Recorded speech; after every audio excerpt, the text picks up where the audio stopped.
بسم اللہ الرحمن الرحیم۔ سورۃ النور کے تیسرے رکوع کا ترجمہ پیش خدمت ہے۔ اے مومنو، شیطان کے قدموں پر نہ چلو۔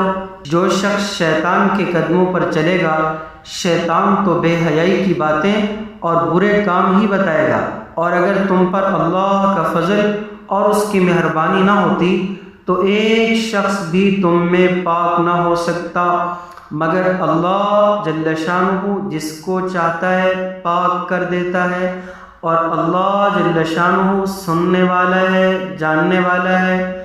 جو لوگ تم میں صاحب فضل اور صاحب مال ہیں وہ اس بات کی قسم نہ کھائیں رشتہ داروں، محتاجوں اور وطن چھوڑنے والوں کو کچھ نہ دیں گے۔ ان کو چاہیے معاف کر دیں اور درگزر کر دیں۔ کیا تم پسند نہیں کرتے کہ اللہ تم سب کو بخش دے؟ اور اللہ تو بخشنے والا ہے، مہربان ہے۔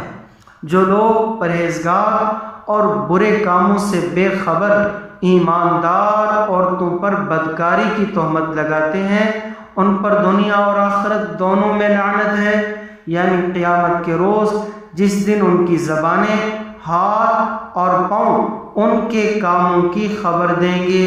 اس دن اللہ ان کو ان کے اعمال کا پورا اور ٹھیک بدلہ دے گا، اور ان کو معلوم ہو جائے گا اللہ برحق ہے اور حق کو ظاہر کرنے والا ہے۔